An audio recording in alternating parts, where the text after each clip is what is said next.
근데 생각보다 제주도에 볼 게 없네요. 음식도 별론 것 같고, 아, 그런가요? 제주도라고 해서 기대했는데, 점심에도 더럽게 맛이 없더라고요. 애들이 맛없는 데서 포장해 왔는지. 돈가스 드셨다고요? 근데 기름 덩어리에 우유. 아무튼 별로였어요. 근데 회도 서울에서 먹는 거랑 똑같네요. 숙소도 바닷가 앞이라 그래서 기대했거든요. 근데 창문 열면 바다가 보이는 그런 데는 아니던데요. 차라리 호텔을 해주시지. 엄마, 내일은 어디 좋은데 데려가 주실 거예요? 오늘 하도 실망해가지고요. 그래도 여기가 안사돈 친정이면 좋은데 많이 알고 계시죠? 내일은 저희끼리 다닐 거예요. 에이, 그래도 모처럼 같이 왔는데 왜 따로 다녀? 그리고 안사돈이 너희보다야 낫겠지. 여기 와서 본 게 바다밖에 없잖냐. 뭐 특색 있는 그런 거도 봐야지. 비싼 돈 주고 와서는 바다는 서해에 가도 있어. 오늘 이야기 속 주인공은 63세 남유성 씨입니다. 그리고 그의 딸과 사돈에 관한 이야기이죠. 남 씨는 처음으로 아내, 딸 부부와 함께한 여행에 사돈이 따라온다기에 당황스러움을 감출 수 없었습니다. 남 씨였다면 죽어도 이런 조합으로 여행을 쫓아간다는 말은 안 했을 테니 말이죠. 애초에 남 씨 부부가 계획한 여행이긴 했지만 당연하다는 듯이 대접을 바라는 안사돈 때문에 생각에도 없던 큰 지출이 있었습니다. 여행 계획도 새로 짜야 했고 신경 써야 할 것이 한두 가지가 아니었습니다. 하지만 아들과 함께 여행하고 싶은 그 마음도 이해를 못하는 것이 아니기 때문에 좋게 생각하자 싶었습니다. 그리고 앞으로 이런 일이 또 있을 가능성이 거의 없으니 한번 대접하자 싶었죠. 하지만 본의 아니게 함께 여행하다 보니 원래 사돈과 가깝게 지내지 않았던 이유를 상기하게 되었습니다.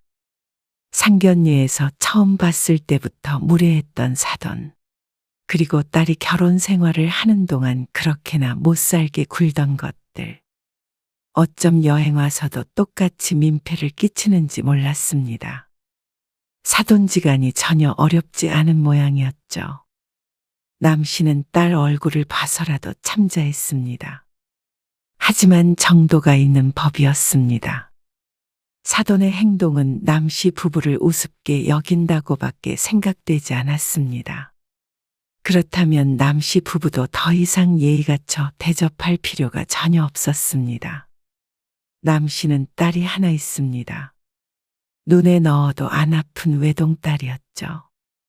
사랑으로 키웠지만 그런 딸도 나이가 들어 당연히 결혼을 해야 하는 때가 왔습니다. 그리고 남 씨 부부는 그 결혼이 달갑지 않았지만 딸이 좋다기에 시켰습니다. 못마땅했던 이유는 사위 때문은 아니었고 사돈 때문이었습니다.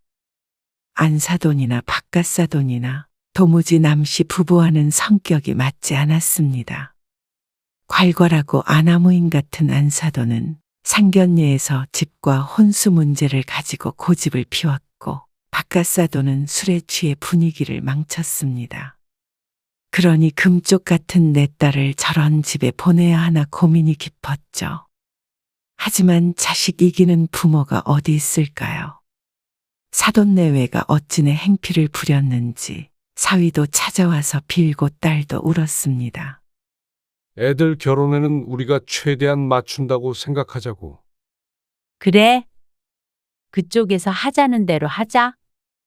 크게는 집 문제, 작게는 예식장과 하객 문제까지 다 사돈의 입맛대로 해야 직성이 풀렸습니다. 하지만 달갑지는 않았어도 그걸로 결혼을 엎을 생각까지는 하지 못했습니다. 그리고 그게 남씨 부부의 실수라면 실수였죠. 딸은 결혼해서 직장이 있는 서울에 살았고 남씨 부부는 30분 정도 떨어진 경기도에 거주하고 있었습니다. 멀진 않아도 생각보다 만날 수 있는 날이 많지 않았습니다.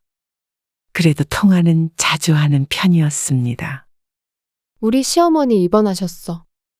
정말? 왜? 장염 때문에 아이고, 며칠 입원해 계셔야 한다고 해서 지금 병문안 가는 중이야. 그래. 잘 다녀오고. 안부 전해드려. 그리고 그날 오후 늦게 딸에게서 메시지가 왔습니다. 여보, 지연이한테 연락 왔는데 병원에서 안 사돈이 우리한테 서운하다는 듯이 얘기했대. 우리한테? 왜? 사돈끼리 입원해도 연락도 잘 없다고. 딸을 통해서 마음을 전했으면 됐다고 생각했는데 사돈은 그게 아닌 모양이었습니다.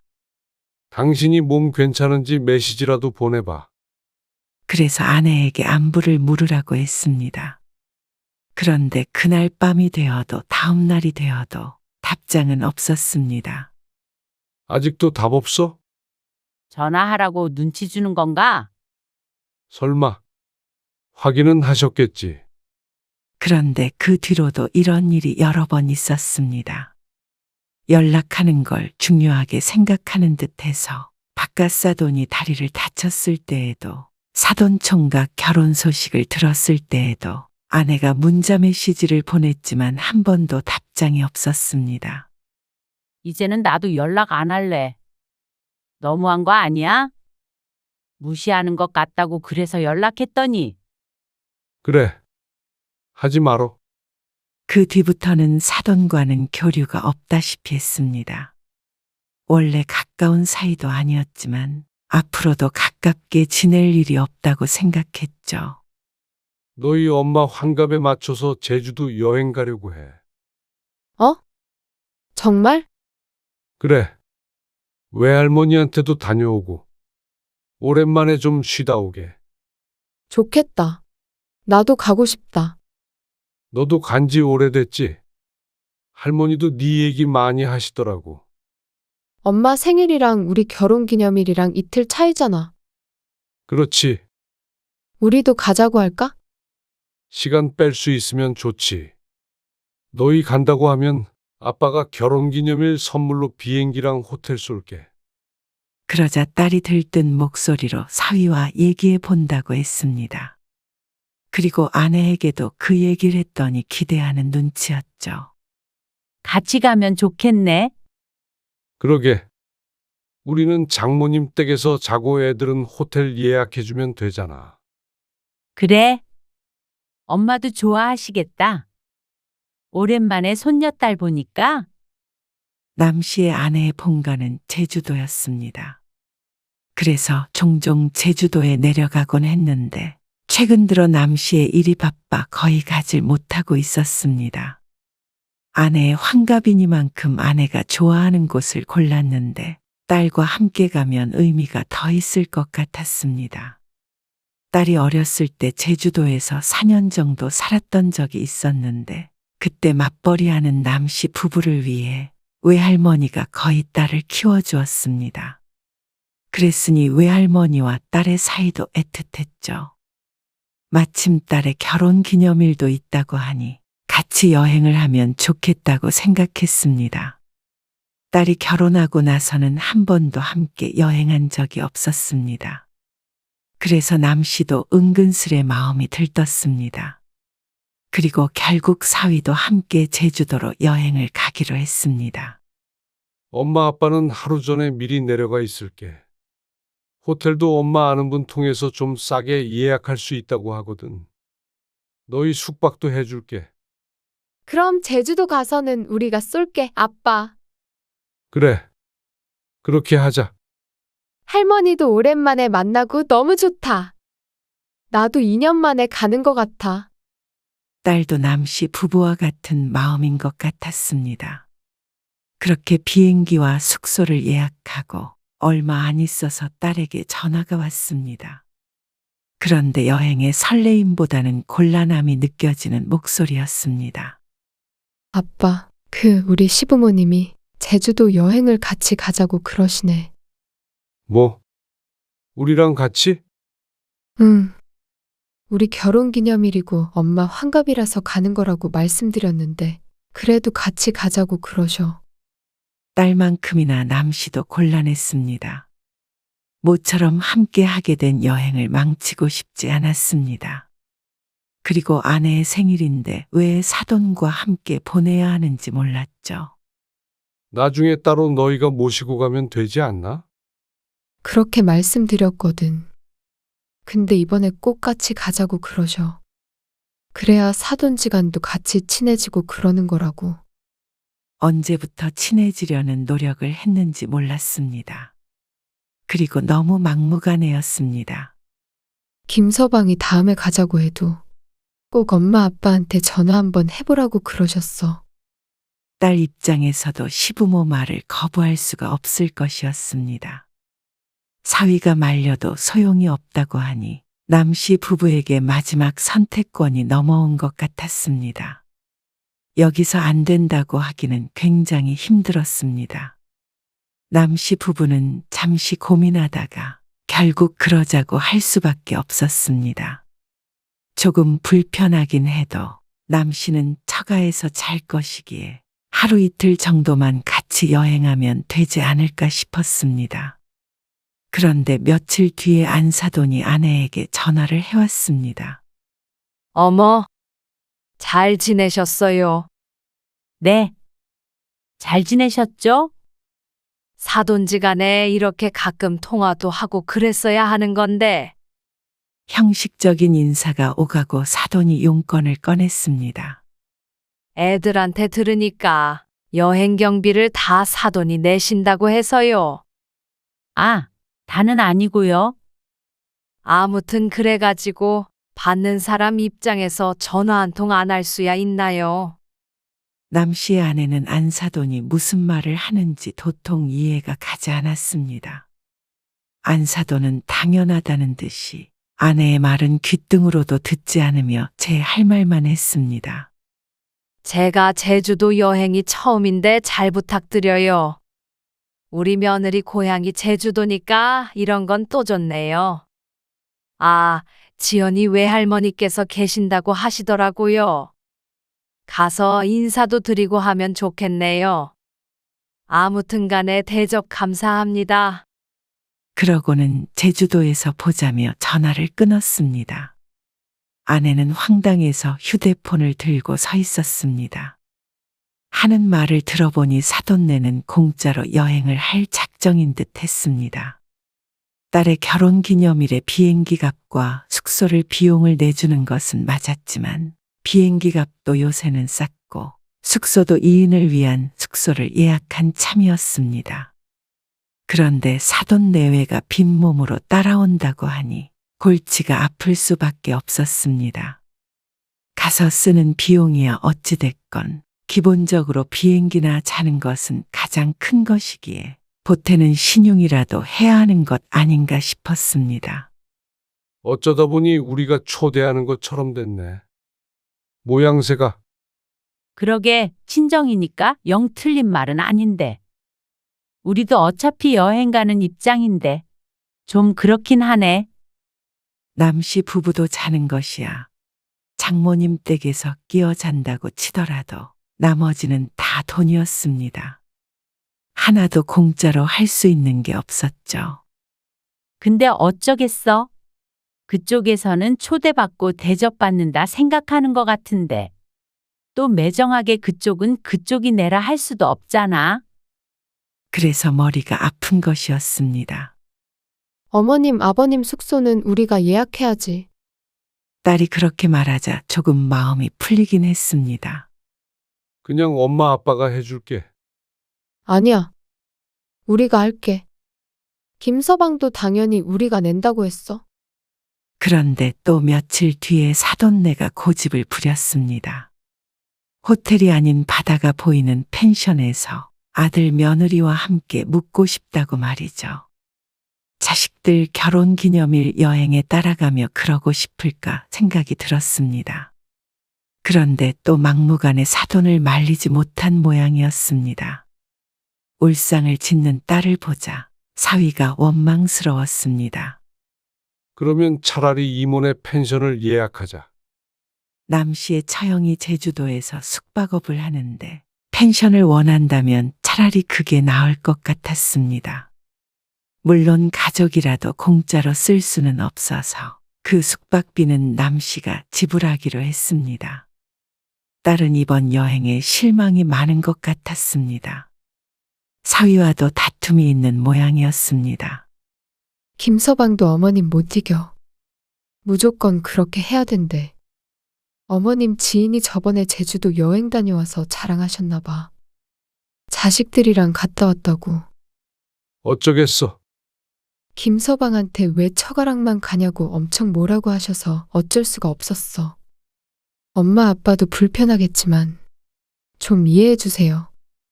그래, 이해해. 하루 정도만 같이 시간 보내고 나머지는 각자 여행하면 되지. 너희는 너희끼리 데이트도 하고 해. 그래야지. 숙소까지 같이 쓸 줄은 몰랐는데 참 눈치도 없는 양반들이었습니다. 그래도 가족여행에 의미를 두자면 그 마음이 전혀 이해가 안 가는 건 아니었죠. 좋게 생각해. 그러려고. 시부모님 모시고 좋은데 간다고 생각해야지. 그런데 그렇게 고집스럽게 따라가는 여행이 사실 사돈에게 별 의미가 없었던 모양이었습니다. 남 씨는 딸보다도 하루 먼저 제주도로 내려왔습니다. 딸과 사위는 남 씨보다도 여행 일정이 하루 짧았죠. 그런데 남 씨 부부가 막 제주도에 도착하자 딸에게서 전화가 왔습니다. 그리고 황당한 얘기를 들었습니다. 아빠, 제주도 도착했어? 지금 공항이야. 짐 찾으려고 하는데 왜? 그게 어머님이 여행 취소할 수 없냐고 그러시네. 뭐? 남 씨는 두리번거리며 짐을 찾다가 말고 우뚝 멈췄습니다.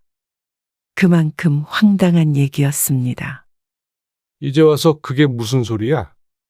속이 안 좋아서 내일 여행 못할 것 같다고 그러셔. 속이 안 좋다고? 아침에 드신 게 얹혔다고 그러시긴 하는데 귀찮아 하시는 것 같기도 하고. 딸이 뒷말을 다 하지 않았지만 무슨 상황인지 알 것 같았습니다. 막상 가려니까 생각이 달라진 모양이었습니다.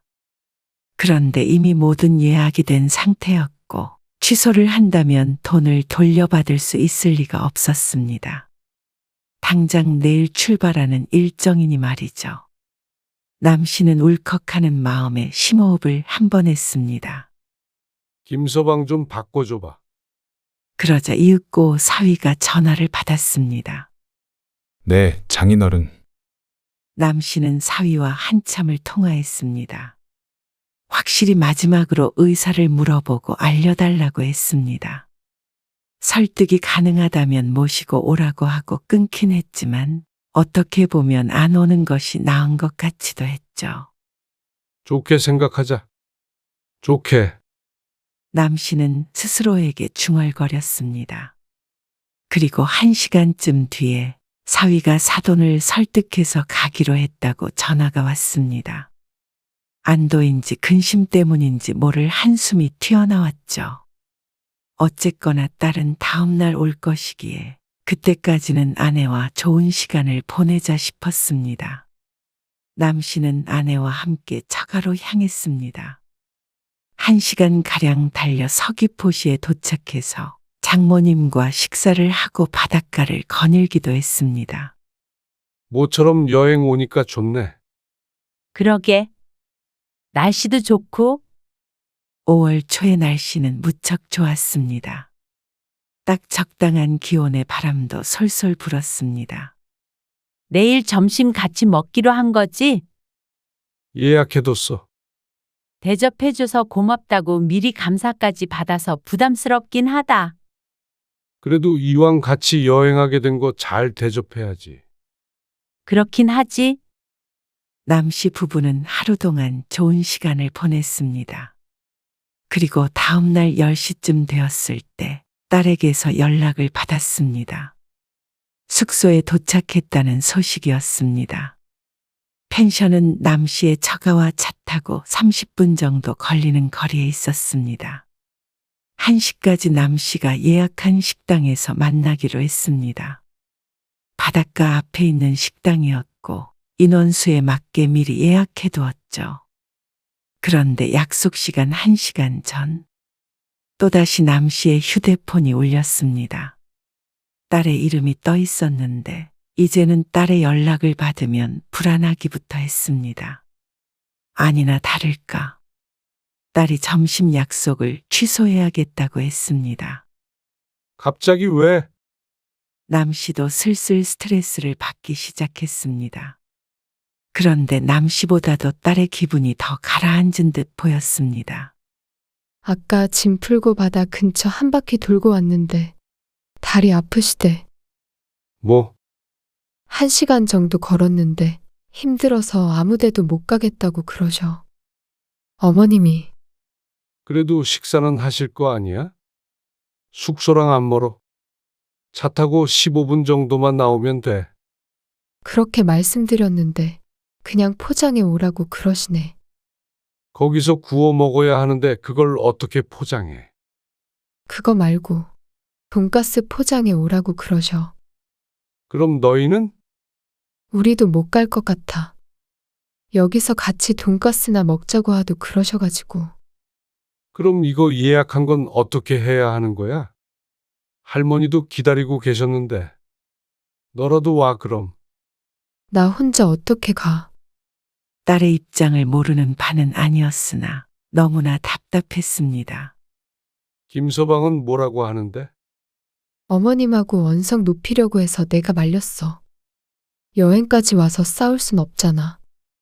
그래서 일단 점심은 포장해서 먹고 저녁에 만나는 거 어때? 달리 방법이 없었습니다. 오기로 한 사람이 안 오겠다는데 남씨가 할 수 있는 게 없었죠. 알았어. 얼른 끊어봐라. 식당에 전화해야지. 다행히 1시간 전이라 아직 테이블 세팅이 안 되어 있었지만 그래도 싫은 소리를 들을 수밖에 없었습니다. 여행 시작부터 꼬이는 기분이었죠. 남씨는 인원수를 줄여 식사를 마치고 딸의 연락을 기다렸습니다. 장모님은 안 가신대? 회 못 드시잖아. 집에 계신데 그럼 지연이는 언제 봐? 이따가 밥 먹고 잠깐 집에 들러서 인사하고 가야지. 식사는? 챙겨 드신대. 남씨 부부 둘이서 집을 나섰습니다. 원래 장모님도 식사를 같이 하기로 되어 있었는데 하필이면 회를 꼭 먹어야 한다는 사돈 때문에 계획이 틀어졌습니다. 회를 못 드시는 장모님은 집에 남겠다고 했습니다. 마음에 걸렸지만 불편한 자리에 모시고 가서 식사도 제대로 못하는 것보다는 낫겠다 싶었습니다. 그리고 드디어 딸과 사돈네를 만나게 되었습니다. 아이고, 점심때는 죄송했어요. 제가 배가 아파가지고. 다리가 아파서 못 간다고 하더니 이제는 배가 아팠다고 둘러댔습니다. 남씨는 모른 척하고 웃으며 인사를 했습니다. 제주도 왔으면 역시 회를 먹어봐야죠. 그렇죠. 근데 어르신은 회를 못 드신다면서요? 오는 길에 들어서 몰랐네요. 이럴 줄 알았으면 다른 거 먹는 건데. 그것도 거짓말이었습니다. 사위가 다른 메뉴를 먹자고 하니 제주도까지 와서 회도 안 먹냐고 호통친 일을 남씨도 알고 있었습니다. 그것 또한 모르는 척했습니다. 여기까지 와서 얼굴 붉히고 싶지 않았습니다.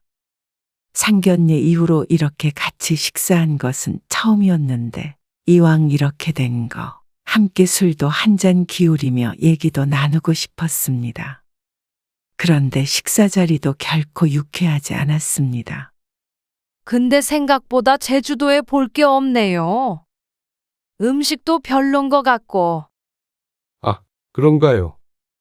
제주도라고 해서 기대했는데 점심에도 더럽게 맛이 없더라고요. 애들이 맛없는 데서 포장해 왔는지. 돈가스 드셨다고요. 근데 기름 덩어리에 우유. 아무튼 별로였어요. 근데 회도 서울에서 먹는 거랑 똑같네요. 그러면서 괜히 왔다 어쨌다 하면 불평을 늘어놓았습니다. 숙소도 바닷가 앞이라 그래서 기대했거든요. 근데 창문 열면 보이는 그런 데는 아니던데요. 골목 안에 있어서 바로 보이진 않았고 걸어서 1분 거리이긴 했습니다. 근데 딸의 이모 펜션인 줄 알면서도 숙소 흉보기를 멈추지 않았습니다. 아내의 표정이 점점 안 좋아졌습니다. 엄마, 사위가 경고하듯 부르고 나서야 멈췄습니다. 아버지도 이제 그만 드세요. 바깥사돈은 벌써 혼자 소주를 2병째 비우고 있었습니다. 제주도 술을 마셔봐야 한다며 도수도 높은 소주를 주문했는데 말도 하지 않고 빠르게 술잔을 꺾었습니다. 바깥사돈을 돌아보자 벌써 얼굴이 벌겋고 눈이 조금씩 풀려가는 것 같았습니다. 내일은 어디 좋은데 데려가 주실 거예요? 오늘 하도 실망해가지고요. 그래도 여기가 친정이면 좋은데 많이 알고 계시죠? 원래는 오늘 점심에 만나서 하루 동안만 만나고 내일부터는 따로 여행할 작정이었습니다. 제주도에 있는 내내 같이 다닐 생각은 없었는데 사돈 생각은 다른 모양이었습니다. 당연하다는 듯이 가이드를 해주길 바랐죠. 내일은 저희끼리 다닐 거예요. 에이, 그래도 모처럼 같이 왔는데 왜 따로 다녀? 그리고 안사돈이 너희보다야 낫겠지. 여기 와서 본 게 바다밖에 없잖냐. 뭐 특색 있는 그런 거도 봐야지. 비싼 돈 주고 와서는 바다는 서해에 가도 있어. 남씨 부부는 난감하게 서로를 바라보았습니다. 그리고 그 와중에 바깥사돈은 취했는지 자꾸만 테이블 위에 있는 컵이나 병을 넘어뜨리기 시작했습니다. 그러면 이쯤에서 자리 정리하시죠. 내일 오전에 저희가 가볼 만한 곳 찾아보겠습니다. 아이고, 그래야겠네. 이 양반이 언제 이렇게 먹었어? 국물에다가 먹어야 되는데 회만 먹으니까 이러네.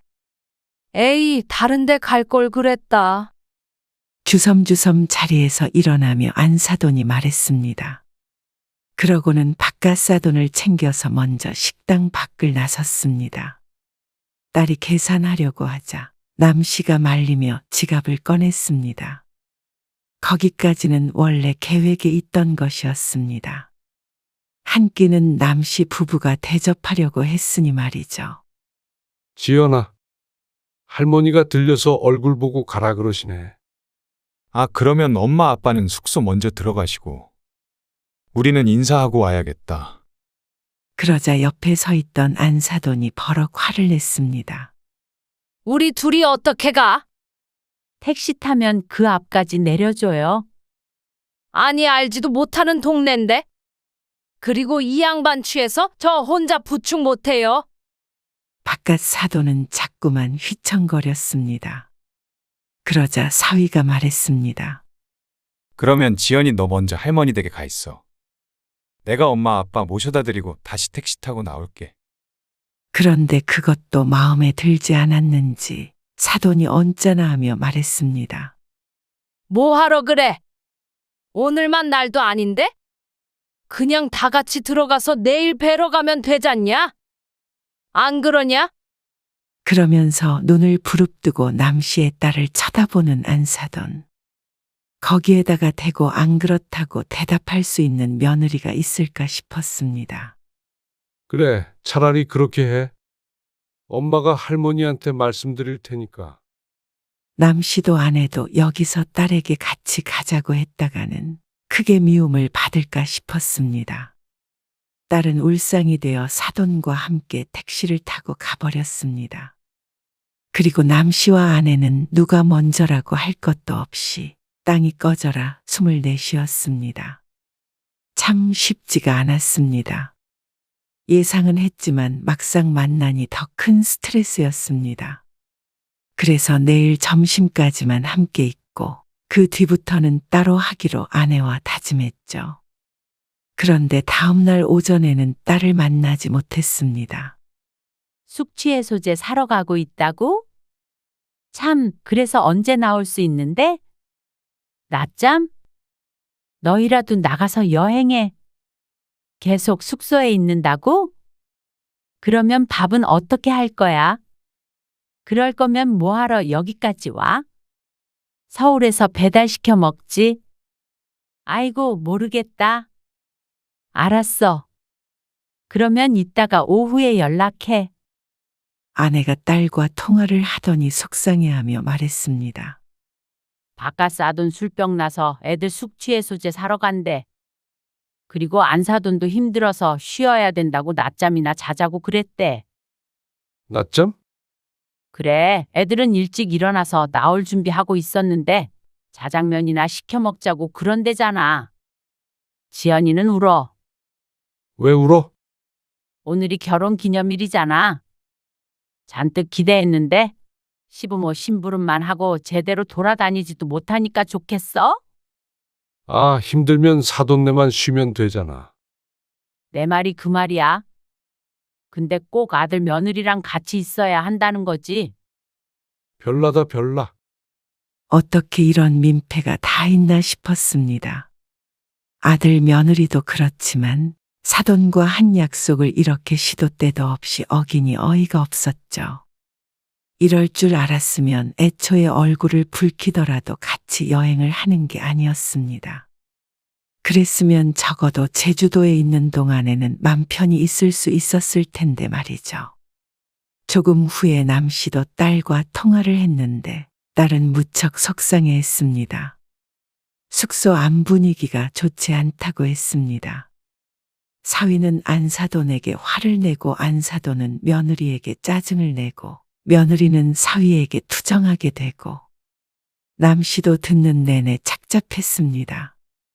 그리고 늦은 오후에 나온 사돈네는 남 씨 부부가 데리고 가는 곳마다 불평을 했습니다.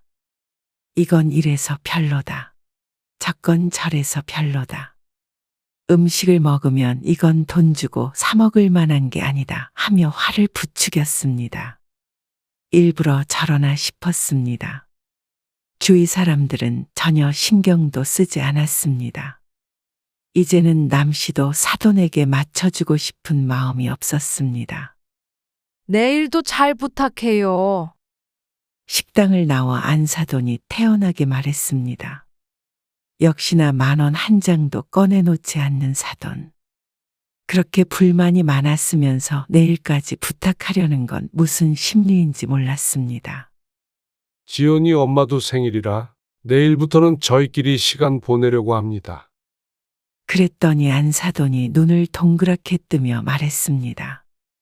아니, 여행을 계획하셨으면 끝까지 책임을 지셔야죠. 남 씨 부부가 여행사도 아닌데 뭘 책임지라는 것인지 몰랐습니다. 그리고 진심으로 사돈은 남 씨 부부와 함께 다니는 게 즐거운가 싶었습니다.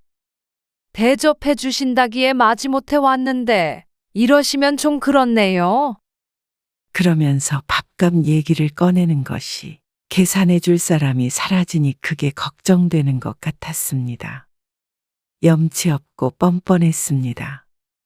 어지간하면 맞춰주겠지만 딸까지 괴롭히는 걸 알아 말이 곱게 나가지가 않았습니다. 저희도 사돈 제주도 여행 안 해보셨다길래 시간 들여서 알아보고 준비했습니다. 그런데 다 마음에 안 들어 하시니까 이제 저희도 더 보여드릴 데도 없네요.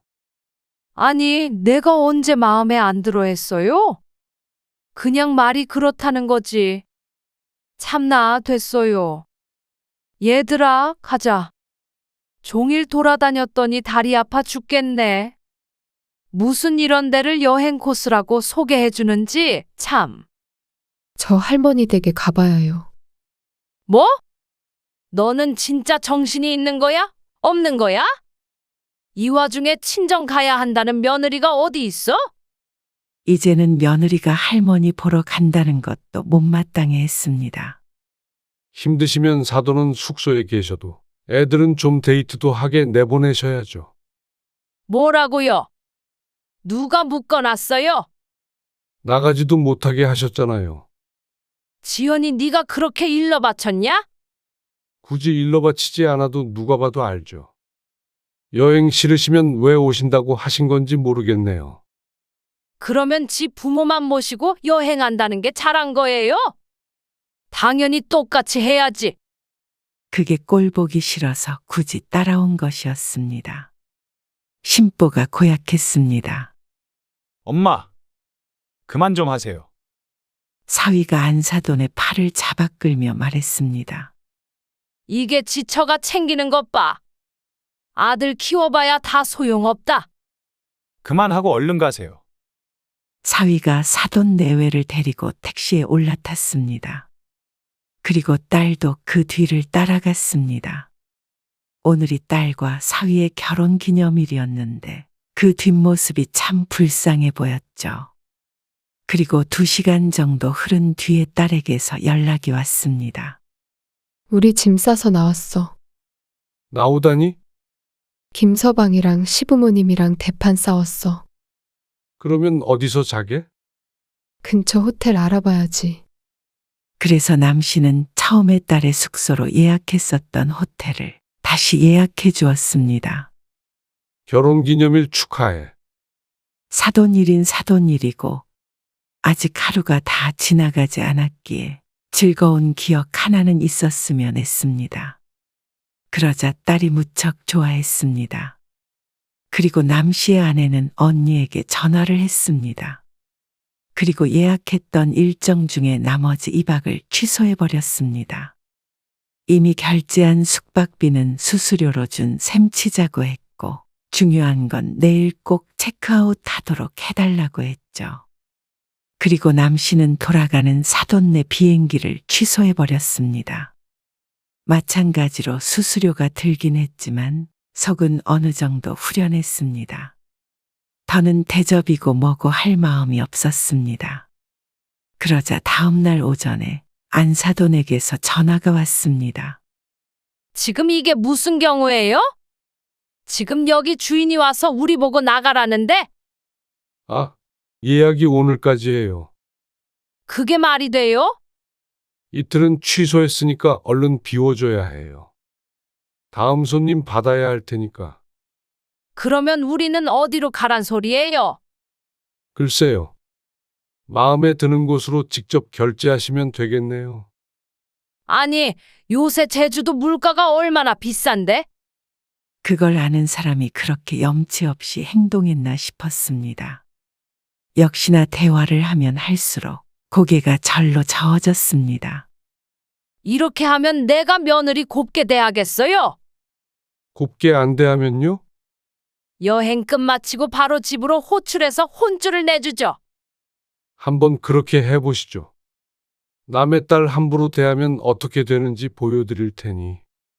아니면 김서방이 보여드릴 수도 있고요. 아무튼간 즐거운 여행 되세요. 진짜 이러기에요? 너무하는 거죠. 제주도에 떨궈 놓고 나 몰라라 하면 이게 사람이에요? 제주도가 하와이도 아니고. 말도 다 통하는데 뭐가 문제예요? 돈이 좀 들다 뿐이죠. 아, 돈 없어요. 저도 없네요. 그럼 이만. 남씨는 전화를 끊어버렸습니다. 이제 다시는 사돈의 전화를 받지 않을 셈이었습니다. 그리고 조금 후에 딸과 사위가 찾아와서 할머니에게 인사도 하고 남씨에게 잘못을 빌기도 했습니다. 제가 지연이한테 아무 일 없게 하겠습니다. 죄송합니다. 진작에 막았다면 좋았겠지만 앞으로 잘하겠다고 하니 한번 믿어볼 참이었습니다. 만약에 또다시 이런 일 있다면 다신 안 보겠다고 엄포를 놓았더니 사위가 고개를 숙였습니다. 서울 가서도 부모님 집으로 가지 않겠다고 했죠. 그리고 남씨 부부와 딸 부부는 따로 여행을 끝마치고 다시 돌아갔습니다. 사돈네가 어떻게 비행기를 타고 갔는지는 궁금하지 않았습니다. 설마 하니 미아가 됐을 리는 없기에 신경 쓰지 않았죠. 나중에 딸에게 들으니 사돈이 찾아오고 난리가 났다고 했습니다. 하지만 사위가 화를 내며 쫓아내버렸다고 했죠. 한동안은 사위가 방패막이 되어주긴 할 모양이었습니다. 마음이 놓이진 않지만 둘 다 앞가림을 잘하겠거니 생각했습니다. 제주도만 떠올리면 사돈의 얼굴이 가장 먼저 떠오르는 것은 불행한 일이었지만 잊기로 했습니다.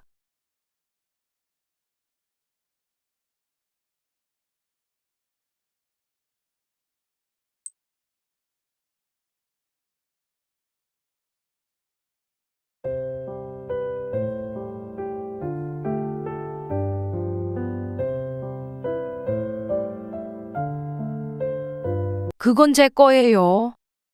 거기 들어있는 건 10만 원이 아닌가 보죠.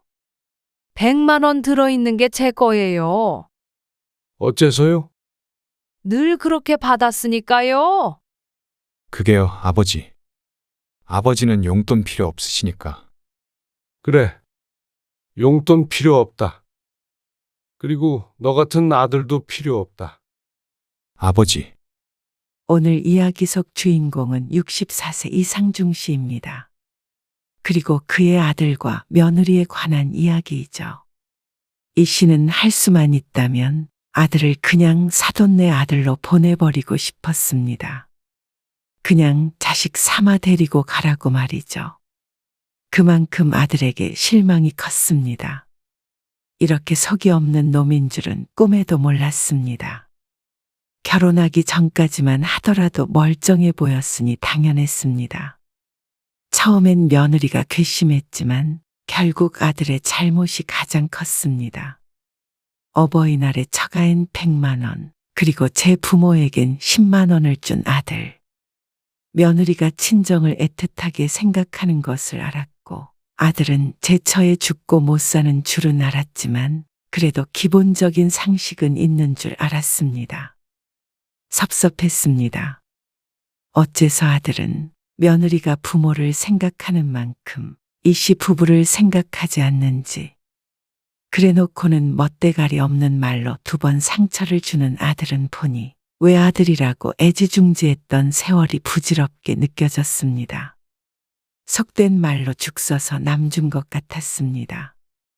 그래서 차라리 아예 아들을 데려다 뒷바라지도 사돈이 했으면 하는 바람이었습니다. 돈 아낀다고 아들 부부는 이 씨의 집에서 살고 있었으니 말이죠. 이 씨는 아들 발치에 10만 원이 담긴 봉투를 던져주었습니다. 그리고 봉투와 함께 아들을 향한 마음도 같이 집어던져 버렸죠. 이 씨 부부는 아들이 하나 있었습니다. 외아들이었죠. 이 씨도 아내도 살면서 아들에게 크게 서운했던 적이 없었습니다. 물론 자식 키우면서 늘 좋은 일만 있을 순 없겠지만 그래도 지금까지 기억에 남을 만한 사건은 없는 것 같았습니다. 모범생이었고 일찍이 취직해서 독립해 살며 자기 앞가림은 알아서 하는 아들이었습니다. 그런 아들이 결혼하고 나서는 딴 사람이 되었습니다. 얼마나 좋아하던지 좀 질투가 나긴 하던데. 질투는 무슨? 다 제 짝 찾아가는 거지. 그래도 요만한 꼬마였는데? 언제적 얘기를 해. 이 씨 부부는 아들의 결혼을 두고 농담을 했습니다. 전주의 여자친구를 정식으로 소개받았는데 아들의 눈에서 꿀이 뚝뚝 떨어졌습니다. 그러니 아내가 그런 말을 할 만도 했습니다. 그리고 얼마 후에 만난 사돈은 유달리 며느리와 사이가 좋아 보였습니다. 이렇게 다정한 아드님 두셔서 좋으시겠어요? 그러면서 이 씨의 아들이 자신의 딸에게 너무 잘해서 결혼은 2번 생각도 안 해보고 허락했다고 했습니다. 아주 사랑꾼이에요. 안사돈의 말처럼 딱 보기에도 아들이 며느리에게 잘했습니다. 의자도 그냥 앉게 하지 않고 꼭 손수 빼주었고 입만 열어도 경청할 준비를 했습니다. 뒤에서 아내가 팔불출이라고 혀를 찼지만 그게 나쁘다고 생각하지 않았습니다. 저희는 딸만 둘이라 이서방 때문에 든든해요. 저는 아들처럼 생각하려고요. 그래 주시면 감사하죠. 연서가 첫째라 저한테 좀 남달라요. 지금까지도 같이 사는데 마음 같아서는 결혼해서도 끼고 살았으면 하는 마음이 있어요. 안사돈의 말에 아내의 표정에 실금이 가는 걸 이씨만 느낄 수 있었습니다. 하지만 안사돈은 이내 웃으며 말했습니다. 당연히 마음만 그런 거죠. 결혼했으면 따로 살아야죠. 자주 놀러와. 엄마, 에이, 그러면 안 좋아하시지. 그러면서 이씨 부부를 힐끔 쳐다보는 안사돈. 안 좋긴요? 서로 가까이 지내면 좋죠. 결혼하고도 자식과 가까이 지내고 싶은 마음은 부모라면 다 똑같지 않나 생각했습니다. 그래서 이씨 부부는 상견례를 기분 좋게 마쳤습니다. 그리고 얼마 뒤에 신혼집 때문에 고민이 많다는 아들에게는 이씨 명의로 되어 있던 아파트에 들어와 살라고 했습니다. 월세로 주고 있었는데 만기가 아들네 결혼하는 날짜와 크게 차이가 나지 않았습니다. 식을 올리고 한 달 정도 각자 지내다가 이사를 하면 될 것 같았습니다. 감사해요. 잘 살겠습니다. 아들과 며느리는 기뻐했습니다. 사실 아들이 하나이기에 어느 정도는 아들 몫이라고 생각하고 있던 집이었습니다. 나중 일이라고 생각했지만 사돈네가 여력이 안 되어 집이 걱정이라는 말에 조금 일찍 준 셈치자고 생각했습니다. 그래서 기한 없이 공짜로 들어가서 살라고 했습니다. 명의를 바꿔줘야 하는 거 아닌가? 지훈이도 벌써부터 자기 집이라고 그러던데? 그건 나중에 애들 좀 더 자리 잡고 그러면. 그래도 힘들게 시작하지 않아서 다행이네. 아내의 말대로였습니다. 집에 돈이 안 나가고 직장도 좋으니 사치만 하지 않는다면 충분히 아이들 키우면서 여유롭게 살 수 있을 것이었습니다. 용돈 이것밖에 못 드려서 죄송해요. 명절에 아들이 30만 원이 든 봉투를 건네며 말했습니다. 애도 생기고 하다 보니까 며느리는 아이를 낳으면서 직장을 쉬다가 휴직 기간이 끝나고 최근에 퇴직을 했습니다. 그렇기에 아들이 혼자 벌게 되어 아무래도 부담이 된 모양이었습니다. 이것도 가져가서 너희 맛있는 거 사 먹어. 아니에요. 이 정도는 당연히 드려야죠. 음식도 이렇게나 준비해 주셨는데요. 며느리의 말이 맞았습니다. 아내가 음식을 준비한다고 장을 봐온 것이 30만 원은 훌쩍 넘었습니다. 며느리가 좋아한다고 비싼 소갈비도 사왔다며 자랑했으니 이 씨도 알고 있었습니다. 그리고 아들이 다음날 처가에 간다기에 전복과 한우 세트도 같이 들려보냈습니다. 너희 거도 따로 쌌으니까 가져가. 그렇게 퍼주면서도 마음이 좋았습니다. 하지만 인생사가 다 그렇듯 늘 좋을 수는 없었습니다. 이 씨는 아들 며느리와 거의 통화를 하지 않지만 아내는 아닌 모양이었습니다. 그래도 보름에 한 번 정도는 연락을 주고 받는 것 같았습니다. 아들의 결혼 기간이 몇 년 지나다 보니 자연히 섭섭한 일이 생기곤 했죠. 특별한 날에 30만 원씩 주던 용돈은 어느새 10만 원으로 줄었습니다. 너희도 얼른 돈 모아야지. 용돈 안 줘도 돼. 이 씨 부부는 아들 며느리에 부담 주고 싶은 생각이 없었습니다. 그런데 때때로 아들네도 모순적인 행동을 할 때도 있었죠. 당신 그거 들었어? 뭐, 지훈이 사돈네랑 일본 여행 다녀온대. 언제? 다음 달 말에 안사돈 환갑 여행이라고 하더라. 그래, 환갑 지난 지 오래됐잖아. 그러면서 아내는 입을 삐죽거렸습니다. 안사돈이 미뤘던 거 지금 가자 그랬다고. 지훈이 걔는 우리 환갑에는 그런 것도 없더니. 그때는 애들이 일하느라 바빴잖아. 당신 환갑이야, 그렇지. 내 환갑에는 그때는 아들을 변명해 줄 말이 떠오르지 않았습니다. 아내의 환갑이 2년 전이었는데 아들 며느리가 있고 그냥 지나가 버린 일이 있었습니다. 이 씨도 아내가 서운해하는 마음이 이해가 갔습니다. 둘 다 환갑의 자식들과 밥 한 끼도 못 먹었으니 말이죠. 하지만 아들 며느리가 의도한 것은 아니라고 생각했습니다. 바쁜 날에는 어쩔 수 없는 것이었고 잊어버렸는데 어쩌나 싶었습니다. 나중에 통화를 하긴 했으니 됐다 싶었습니다. 아무리 그래도 처가랑은 해외여행을 가? 밸런스를 어느 정도는 맞춰야지. 마침 시간 여유가 생겼나 보지. 시간은 노력하면 다 뺄 수 있잖아.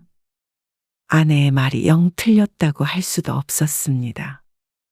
회사에 다니면서도 여행도 가고 저들끼리는 이런저런 시간도 많이 보내는 것 같으니 말이죠. 좋은 게 좋은 거라고 생각해. 다음에 우리도 같이 가면 되지. 흥. 맨날 돈 없다고 죽는 소리 하더니 죽는 소리까지는 아니다. 좀 억울하긴 하잖아. 걔들이 10만 원 주면 우리는 30, 40만 원 줬는데 여행은 사돈네만 데리고 가고. 투덜거리는 아내를 못 말린다는 듯이 바라보았습니다. 하지만 아내도 좀 서운한 것뿐이지 그걸 가지고 아들에게 걸고 넘어질 생각은 없었습니다.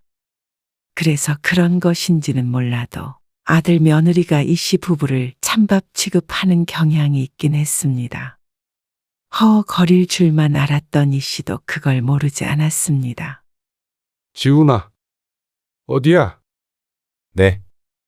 아버지, 저 지금 처가에 와 있어요. 어느 정도 짐작은 했습니다. 주말에는 높은 확률로 사돈네에 가 있는 아들이었습니다. 아마 손주 때문에 며느리가 친정을 찾은 것일 테죠. 너 엄마랑 통화했어? 무슨 통화요? 어버이날에 말이야. 아, 아직 통화 안 하긴 했는데. 안 그래도 전화 드리려고 했어요. 그래? 아직 용건도 꺼내지 않았는데 아들이 먼저 말을 했습니다. 이번 어버이날에는 못 갈 것 같아요. 회사 바쁘구나. 아, 그건 아니고 장인어른이랑 장모님 모시고 어디 좀 가기로 해서요. 그럼 회사는? 그날 쉬어요. 아, 그래? 이 씨와 아내는 그것도 모르고 일이 바쁘면 꼭 오지 않아도 된다고 말을 하려고 했습니다. 자식들이 어버이날을 부담스러워해서 없어졌으면 하는 날 중 어버이날이 1등이라는 말을 아내가 어디선가 들었다며 그렇게 하자고 해서였죠. 그런데 괜한 걱정이었던 것 같았습니다. 바쁘지도 않고 부담스럽지도 않은 것 같았습니다. 다만 이 씨 부부 대신 사돈네가 선택된 것이겠죠. 그래, 알았어. 네. 카네이션은 그날 보내드릴 테니까 거실에 두세요. 그래, 알았다. 전화를 끊고 아내에게 말하자 아내는 그럴 줄 알았다는 반응이었습니다. 이제는 토라지지도 않았습니다. 지훈이 걔는 불편하지도 않나? 어떻게 매주 처가에 가? 같이 여행도 자주 가는 것 같고. 그러게, 그래도 처가 사랑받으니 다행이긴 한데 자식 키워봐야 소용없다. 어버이날이니까 어버이끼리 데이트나 하자, 여보. 그래. 이 씨는 아내의 농담에 웃었습니다. 이렇게 초연할 수 있는 이유는 여러 번 경험했기 때문이었습니다. 어쩔 때는 명절에도 처가로 바로 갈 때도 있었습니다. 안사돈이 딸 시집 보낸 걸 유독 서운해한다고 들었습니다. 옆에 끼고 살고 싶다고 했던 것이 농담이 아니었단 걸 알게 되었죠. 지난해에 사돈 처녀도 결혼을 했는데 듣자 하니 그쪽도 사정이 마찬가지인 모양이었습니다. 두 딸과 사위들을 꼭 데리고 있어야 직성이 풀리는 듯해서 이씨 부부도 양보하는 심정으로 그러라고 하고 말았습니다. 사실 서운한 걸로 치면 자식이 하나뿐이 이씨 부부가 더 할 테지만 말이죠. 그냥 그런 성격이구나 싶어 기싸움 할 것 없다고 생각했습니다. 그래도 좀 쓸쓸하긴 하네. 어버이날 저녁에 아내와 저녁을 먹고 공원을 걷는데 문득 아내가 말했습니다. 날도 풀리다 말았는지 저녁바람이 쌀쌀했습니다. 그러니 어쩐지 가슴에도 찬바람이 휑하고 부는 것 같았습니다. 아들밖에 모르던 아내는 더할 듯했죠. 그리고 그날 저녁 아들이 보고 싶었던지 아내가 아들에게 전화를 걸었습니다. 지훈이니? 네, 어디 다녀온다더니? 집에 들어갔어? 지금 막 집에 도착했어요. 좋은데 다녀왔나 보지? 장모님이 가보고 싶다고 하셨던 축제가 있어서요. 그래? 재밌었겠다. 어쩐 일로 전화하셨어요? 그냥 우리 아들 잘 있나 오랜만에 전화했지? 네. 근데 저 지금 집에 장모님이랑 장인어른 오셔서요.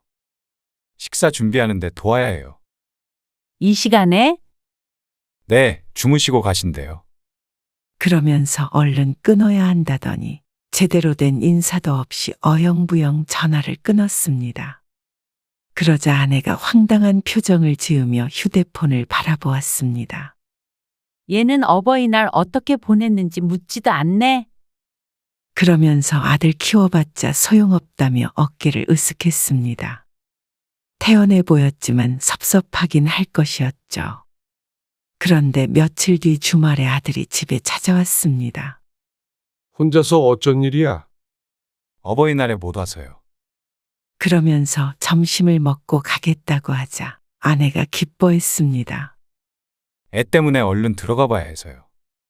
이거 받으세요. 아들은 점심을 먹고 금방 일어났습니다. 그리고 가기 전에 10만 원이 든 봉투를 건네며 말했습니다. 어버이날에 식사한 거 제가 산 걸로 할게요. 아이고, 그래. 잘 먹었다. 아들이 가고서는 아내는 기분이 많이 풀렸는지 표정이 밝아 보였습니다. 그리고 다음에 며느리는 둘째를 낳았습니다. 두 번째 손주를 보니 시부모의 역할에 대해 깨달은 바가 있었습니다.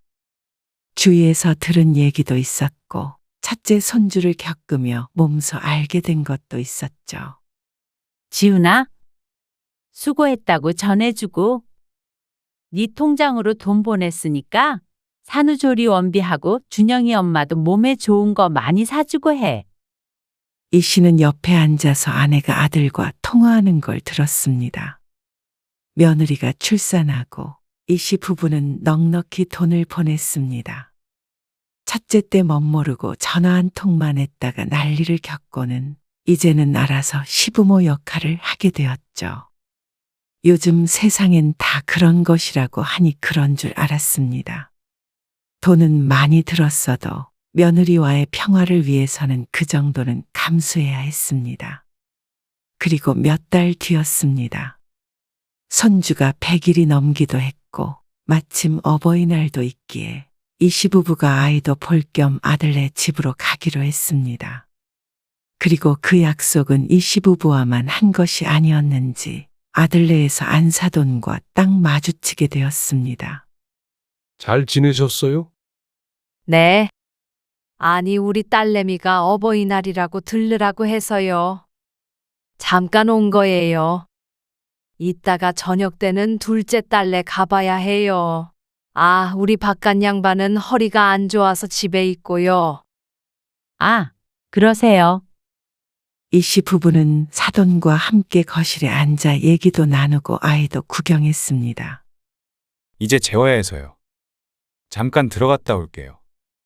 아들과 며느리가 아이를 안고 안방으로 사라졌습니다.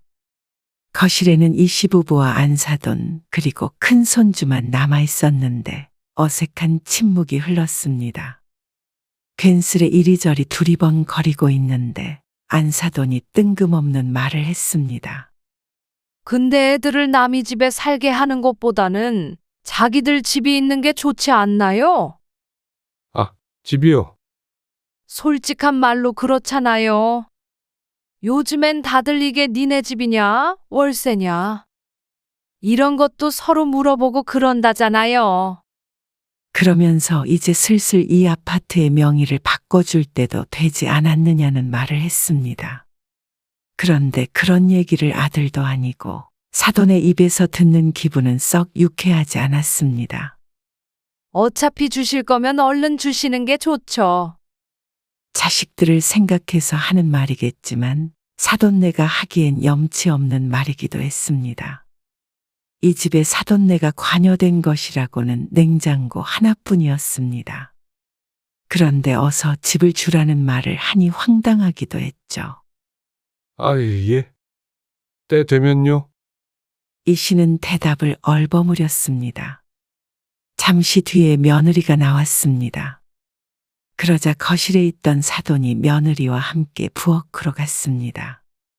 거실에 둘이 남겨지자 아내도 인상을 쓰며 속삭였습니다. 어떻게 저런 말을 대놓고 하지? 이 씨는 부엌에 들릴까봐 아내에게 눈치를 주었습니다. 그런데 며느리와 사돈에게는 그런 눈치가 없는 모양이었습니다. 결혼하면서 집 한 채도 못 받은 맹꽁이는 너밖에 없어. 이 집 있잖아. 등기에 이름이 찍혀야 너 이거지. 지금 준단 소리도 안 하잖냐. 받은 만큼만 하면 되지. 목소리를 낮추지 않은 것인지 거리가 가까워서인지는 몰랐지만 무슨 말이 오가는지 파악할 수 있을 만큼의 소리였습니다. 기가 막혀서 이 씨 부부가 서로를 쳐다보았습니다. 마음 같아서는 집 한 채도 안 준 거면 이 집은 뭐냐 따지고 싶기도 했습니다. 어떻게 몇 년간 맘 편히 살아놓고는 아무것도 안 받았다는 식으로 얘기하는지 몰랐습니다. 그리고 받은 만큼만 하겠다는 며느리의 말도 어이가 없었습니다. 결혼 생활 내내 며느리에게 잘하려고 얼마나 노력했는데 저런 말을 하는지 몰랐습니다. 오늘만 하더라도 출산하느라 며느리 몸 축났을 거라면서 몸에 좋다는 건 바리바리 싸운 아내가 안타까울 지경이었죠. 그리고 산후조리원 비용이며 때때로 보내주었던 용돈도 무시할 것이 못 되었습니다. 아들과 마찬가지로 챙겼다고 생각했는데 다 소용없는 일이었던 것 같았습니다. 그런데 며느리는 그렇다 쳤습니다. 내 친부모가 아니니까 애틋한 마음도 사랑하는 마음도 없을 수 있구나 생각하면 그만이었습니다. 엄밀히 말하자면 남이었으니 말이죠. 하지만 아들은 그럴 수 없었습니다. 식사하고 가세요. 아이를 재우고 나온 아들이 하는 말에 이 씨가 대답하기 위해 입을 열었는데 그보다 안사돈이 빨랐습니다. 나는 주연이네 집에 가봐야 한다니까 그러네. 서연이 서운해할 텐데. 내일 또 올게. 그러세요. 그럼 사돈과 며느리가 나눈 말에 기분이 상해 오래 있을 생각이 없었습니다. 하지만 제 부모에게는 밥 먹고 가란 소리도 안 하는 모양이었습니다. 끝까지 안사돈을 바라보며 말하던 아들을 보며 이 씨가 인상을 쓰자 뒤늦게 이 씨의 존재를 발견했다는 듯 아들이 말했습니다. 아, 아버지. 식사하고 가실 거예요? 어째 안사돈에게 하는 질문과 뉘앙스가 달랐습니다.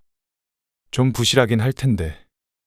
서연이가 지금 밥할 상황이 아니잖아요. 그러면서 며느리 쪽을 한번 힐끔 또 안사돈 쪽을 한번 힐끔 쳐다보는 아들. 기가 막혔습니다. 아내 눈치가 보이니 엄마 아빠는 빨리 가줬으면 하는 눈치고 반면에 장모에게는 아주 안절부절이었습니다. 그걸 보고 이 씨는 깨달았습니다. 이제 내 자식이 아니고 며느리의 남편이고 안사돈의 사위구나. 하고 말이죠. 마음속으로 무언가 단념이 되는 것 같았습니다. 우리도 일어날 거야. 저녁은 집에 가서 먹어야지. 이만 자리를 떠야겠다고 생각했습니다. 머릿속도 복잡하고 마음도 술렁거렸습니다. 그러자 안사돈도 주섬주섬 짐을 챙겼습니다. 이거 가지고 가세요.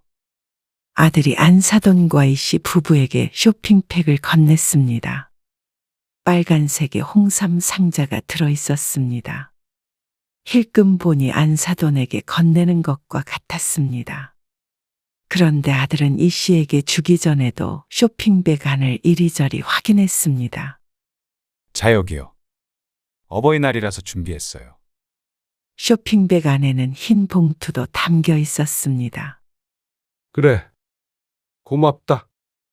역시 우리 사위가 이런 건 잘 챙겨요. 이씨는 어쩐지 씁쓸한 미소를 지으며 며느리에게 인사를 하고 나왔습니다. 아들이 따라 나왔습니다. 저희는 이만 가보겠습니다. 네. 안녕히 가세요. 이씨 부부는 지상에 주차해 놓은 차에 올라탔습니다. 그리고 출발했습니다. 어머나, 그런데 조수석에 앉은 아내가 놀라는 게 보였습니다. 왜 그래? 아니, 왜 이렇게 많이 넣었지? 아내가 쇼핑백에 있던 봉투를 꺼내서 확인한 모양이었습니다. 왜? 얼마 들었는데? 당연히 10만 원이라고 생각했는데 그게 아닌 것 같았습니다. 100만 원인데? 옆을 돌아보니 봉투가 평소와는 다른 두께이긴 했습니다. 쇼핑백에 들어있어서 눈치를 채지 못했던 것 같았죠. 얘가 우리 서운한 거 알았나? 이 씨도 아들이 웬일인가 싶었습니다. 둘째까지 생겼는데 평소보다 많은 돈을 주니 어리둥절하면서도 아내의 말처럼 서운했던 감정이 조금 줄어드는 것 같기도 했습니다. 그런데 출발한 지 5분도 안 되어서 아들에게서 전화가 왔습니다. 이리 줘봐. 아내에게 온 전화를 이 씨가 받았습니다. 지훈이냐? 네, 아버지. 그 종이 가방이 바뀌었는데 혹시 열어보셨어요? 아들의 말에 이 씨는 왠지 아니라고 해야 할 것 같은 기분이 들었습니다. 아니, 아직 안 열어봤는데. 똑같은 크기의 종류도 같은 홍삼인데 바뀌었다고 한다면 봉투가 다른 것이었겠죠. 그랬더니 아들에게서 안도하는 듯한 한숨이 들려왔습니다. 아, 그러면 아직 멀리 안 가셨죠? 그것 좀 갖다 주실 수 있어요? 이 씨는 차를 돌렸습니다. 도대체 뭐가 어떻게 바뀌었다는 것인지는 몰라도 확인해보고 싶었습니다. 다시 아파트 주차장에 도착을 하자 여전히 그곳에 서 있는 아들과 안사돈이 보였습니다. 차에서 내리니 안사돈이 호호 웃으면서 말했습니다. 이서방이 정신이 없어서 바꿔서 줬나 봐요. 그러면서 들고 있던 똑같은 쇼핑백을 이 씨에게 내밀었습니다. 이 씨는 자신에게 있던 쇼핑백을 건네는 대신에 안사돈이 주는 것을 받아 봉투를 꺼내 보았습니다. 그러자 아들과 사돈이 당황한 기색으로 이 씨를 불렀습니다. 아버지, 안에 봉투가 있던데. 이것도 바뀐 거야? 이건 똑같지? 그러자 아들이 당황하면서도 대답했습니다. 에이, 그건 똑같죠. 그래? 그럼 이 가방만 드리면 되지? 그랬더니 아들과 사돈이 경악했습니다. 아니요, 아니요. 통째로 바꿔야죠? 똑같은 봉투인데요. 그게 아니고요. 이 씨는 그 앞에서 안사돈이 받은 봉투를 열어보았습니다. 그러자 5만 원권이 2장 보였습니다. 2장, 10만 원이었습니다. 아들 며느리에게 늘 받아오던 금액이었습니다. 금액에 불만이 있던 적은 없었습니다. 하지만 그건 양가가 똑같았을 때 이야기였습니다. 당황스럽기도 하고 황당하기도 했습니다. 참 이상했죠. 베푸는 사람 따로 있고 이익을 얻는 사람도 또 따로 있는 것 같았습니다. 그럼 우리한테 줬던 거에도 10만 원이 들어있는 거지? 네. 아들이 눈치를 보며 대답했습니다. 하지만 이 씨가 100만 원이 든 봉투를 챙기려 하자 사돈이 소리쳤습니다. 그건 제 거예요. 그러더니 봉투를 낚아채 갔습니다. 거기 들어있는 건 10만 원이 아닌가 보죠. 이 씨가 싸늘하게 물었습니다. 열어보셨죠? 그래 놓고 그렇게 천연덕스럽게 거짓말을 하세요. 거짓말을 누가 한 건지 어이가 없었습니다. 100만 원 들어있는 게 제 거예요. 어째서요? 저는 늘 그렇게 받았으니까요. 그러자 아들이 얼른 해명했습니다. 그게요, 아버지. 아버지는 용돈 필요 없으시니까. 그걸 변명이라고 했습니다. 10만 원과 100만 원. 아들이 부모를 생각하는 크기와도 같았습니다. 이 씨는 더 들을 말이 없었습니다. 그래서 들고 있던 10만 원 봉투도 아들 앞에 툭 던져버렸습니다. 그래. 용돈 필요 없다. 아버지, 그리고 옆에 서 있던 사돈을 향해 돌아보며 말했습니다. 이것도 가져가셔서 살림에 보태세요. 그러자 모멸감이 느껴진다는 표정을 짓는 안사돈. 하지만 멸시당한 것은 사돈이 아니라 이씨 부부였습니다. 얼마나 우습게 알았으면 차를 돌려가지고 오라고 할 수 있는지 몰랐습니다. 봉투를 바꿀 생각을 이씨라면 하지 못했을 것 같았습니다. 부모에게 미안해서라도 말이죠. 이씨는 아내와 함께 차에 올라탔습니다. 사이드미러를 보자 사돈이 100만 원 봉투를 끌어안고 안도하고 있는 것이 보였고 아들은 이마를 짚고 있었습니다. 하지만 떠나는 이 씨를 따라온다던가 말리려는 기색은 보이지 않았습니다. 그리고 그날 밤 늦은 시각 아들에게서 전화가 왔습니다. 죄송해요. 아버지, 그 말에 이 씨는 한숨을 쉬었습니다. 장모가 그런 용돈이나 선물에 예민해서 늘 그 정도를 챙겨주었는데 양가 모두에게 똑같이 하기엔 경제적으로 부담이 된다고 했습니다. 이 씨도 곰곰이 생각해 보았습니다. 아들의 말은 이해가 가는 면도 있었고 이해할 수 없는 부분도 있었습니다. 양가 부모에게 100만 원씩 주기엔 부담스러울 수 있다는 걸 알지만 한편으로는 그만한 집에 살려면 매달 월세로 아무리 못해도 200만 원은 줘야 할 것이었습니다. 그런데 부모에게 어쩌다 한 번씩 100만 원 주는 건 아깝나 싶었습니다. 그렇다면 적어도 처가에도 똑같이 줘야 하는 거 아닌가 싶었죠. 그런데 이 씨가 뭐라고 말을 하기도 전에 아들이 말을 덧붙였습니다. 죄송해요. 근데요, 장모님 앞에서 그렇게 행동하신 건 아버지가 경솔하셨어요. 기가 막혀서 허공에 웃음을 토했습니다. 너의 그 말이 더 경솔하다. 지훈아, 경제적 부담? 그러면 용돈 같은 거 주지 마, 앞으로는. 그래도 안 서운하시겠어요? 이때다 싶은 모양이었습니다. 서운하긴 뭐가 서운해. 이참에 확실히 하자. 부모 사이에 돈이 문제가 되면 안 되잖아. 그건 그렇죠. 우린 앞으로 너희한테 한 푼도 안 받을 거야. 7순이든 8순이든 10원 한 장도 주지 마. 아들은 얼떨떨한 기색이었습니다. 대신 너희도 아무것도 바라지 말어. 그게 무슨 말씀이세요? 공짜로 부모에게 도움받을 생각 말고 줄 건 주란 말이야. 그리고선 월세를 달라고 했습니다. 그러자 아들이 놀라 되물었습니다. 그게 갑자기 무슨 소리세요? 월세라뇨? 확실히 하자고 했잖아. 너도 부모에게 나가는 돈 부담스럽다고 했지지. 그럼 서로 안 주고 안 받으면 될 거 아니냐? 그런 말이 아니고요. 그 집 최소 200만 원은 하거든. 그거 낼 자신 없으면 이사를 가. 아니, 아버지. 아무리 화가 나셔도 그렇지. 돈을 무기로 휘두르시는 거 아니에요. 당장 이사를 어떻게 가요? 그럼 월세를 내. 이 씨는 당황하는 아들에게 다시 한번 정확히 뜻을 보이고는 전화를 끊었습니다. 아들이 아내에게 전화해서 설득하는 것 같았지만 부부는 일심동체였습니다. 계좌번호는 알지? 모르면 메시지 보내줄게. 한술 더 뜨는 아내. 아들은 당장 이번 달부터 월세를 줄 수밖에 없었습니다. 정말로 쫓아낼 것 같으니 선택권이 없었습니다.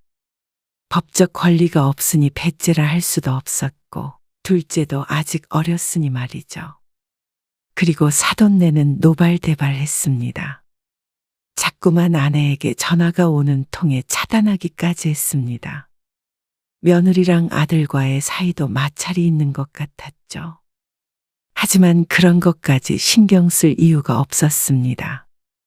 그러자 몇 달 뒤 아들이 전화해서 다시 한번 사과를 했습니다. 이번에는 제대로 했죠. 죄송해요, 아버지. 제가 생각이 짧았어요. 처가만 신경 쓴 것도 죄송하고요. 엄마 아빠 마음 헤아리지 못해서 죄송합니다. 그래. 사과는 받으마. 너희가 잘못한 건 맞으니까. 그런데 월세는 월세야. 그러자 아들도 화가 났는지 차라리 이사를 가겠다고 했습니다. 부모에게 서운하고 억울하다고 했습니다. 그래서 이 씨는 그러라고 했죠. 이사하고 싶으면 언제든지 해. 월세 안 들어오면 이사하는 줄 알고 집 내놓을게. 진짜 매정하시네요. 아들은 얼마 뒤에 이사를 나갔습니다. 그곳에 살면서 돈도 모았을 것이니 어떤 집으로 어떻게 이사를 갔는지는 궁금해하지도 않았습니다. 그동안 공짜로 집을 내준 것만으로도 수천의 가치가 있었기에 부모 도리는 다 했다고 생각했죠. 이 씨는 얼른 세입자를 구했습니다. 그러자 아들에게서 원망의 메시지가 왔습니다. 내심 이사를 나가면 이 씨 부부가 마음을 풀고 자신을 걱정할 것이라고 생각한 듯 했습니다. 하지만 이 씨도 아내도 콧방귀를 뀌고 말았습니다. 매달 들어오는 돈으로 일본 여행도 가고 축제도 가고 우리끼리 재미나게 살아. 그래. 아들은 사돈 가지라고 그러자. 더 속편하고 좋지 뭐. 그렇게 이 씨 부부는 아들과 교류를 끊어버렸습니다. 아들이 뒤늦게 후회해봤자 소용없었죠.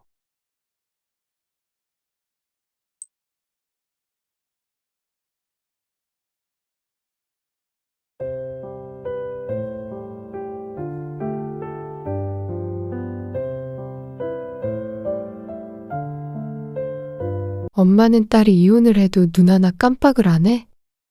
엄마 집에 들어가서 산다니까. 나 복집 미뤘어. 애만 두고 어떻게 일을 해? 이게 다 엄마 때문이야? 다른 부모들은 다 자식들에게 못해줘서 안달이에요. 그런데 엄마는 여력이 되는데도 안 해주시는 거잖아요. 그게 이기적인 부모죠. 맞아. 왜 이렇게 이기적으로 엄마 인생만 즐기며 살아? 누가 그 나이에 헬스장 다니고 쇼핑하고 그러고 살아?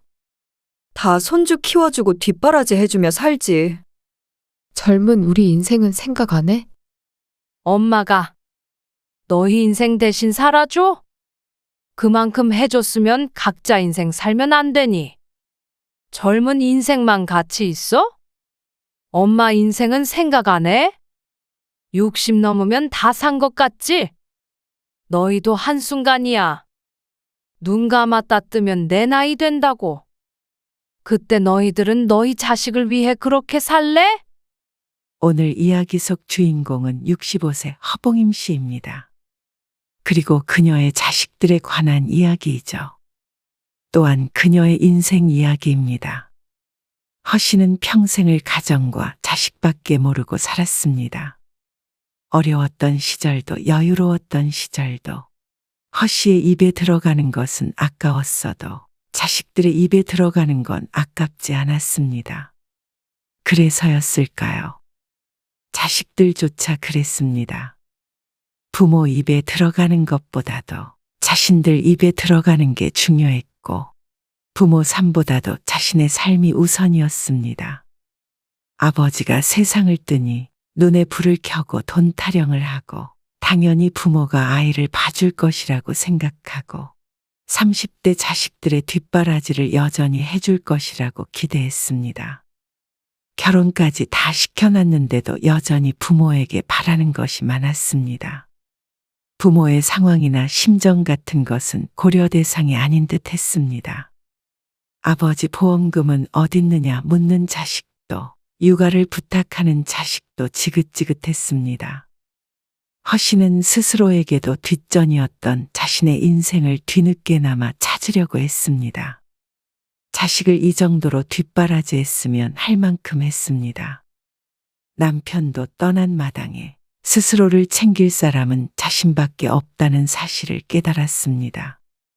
그러니 자식들 곁을 떠날 때가 온 것이었죠. 허 씨는 아들이 하나, 딸이 둘 있었습니다. 결혼 초 어려운 형편에도 셋이나 낳아 가진 고생하며 자식들을 키웠습니다. 그래서 허 씨와 남편은 평생을 아끼며 살았습니다.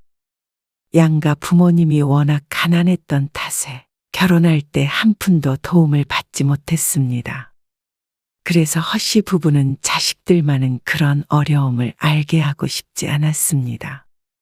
그래서 형편이 풀린 훗날에도 늘 허리띠 졸라매며 살았습니다. 그럴 필요가 없어졌을 때조차도 말이죠. 아꼈다가 싸질머지고 가. 좀 새 옷도 사 입고 그래. 맨날 그 조끼만 입고 있더라. 옷을 왜 사? 멀쩡한 거 입으면 되지. 있는 것들이 더해요. 냅둬. 다 나중에 자식 물려준다고 저러는 거야. 아이고, 그러니까 뭐하러 애를 셋이나 낳아. 둘이나 셋이나. 허 씨의 친구들이 혀를 찼습니다. 이제 하나둘 결혼한다고 하면 식겁하겠네. 돈 많이 들어. 너 근데 노후 자금은 꼭 남겨놔야 해. 먼저 자식들을 결혼시킨 친구가 조언했습니다. 하지만 허 씨가 아무리 자식을 위한다고 하더라도 부부의 노후 자금도 없이 퍼줄 리는 없었습니다. 그런데 친구의 말은 얼마 안 가 실현이 되었습니다. 집도 없이 어떻게 결혼을 해요? 그러니까 보태준다잖아. 서울 집값 모르세요? 그러는 너는 서울 집값 모르냐? 어떻게 집 한 채 사달라는 말을 그렇게 쉽게 해? 아들 결혼시키면서 그 정도도 생각 안 하셨어요? 그 정도를 쉽게 내줄 수 있는 부모가 몇이나 되겠어. 자식이 너 하나만 있는 것도 아니고 말이야. 결혼을 앞둔 큰아들이 남편과 언쟁을 했습니다. 지난번에도 와서 같은 얘기를 했지만 쉽게 결론이 나지 않았습니다. 허 씨도 남편도 최소한 노후 생활을 할 정도는 남기고 자식들에게 전부 주고 싶었습니다. 하지만 자식들은 그 이상을 바랐습니다. 형편껏 보태야지.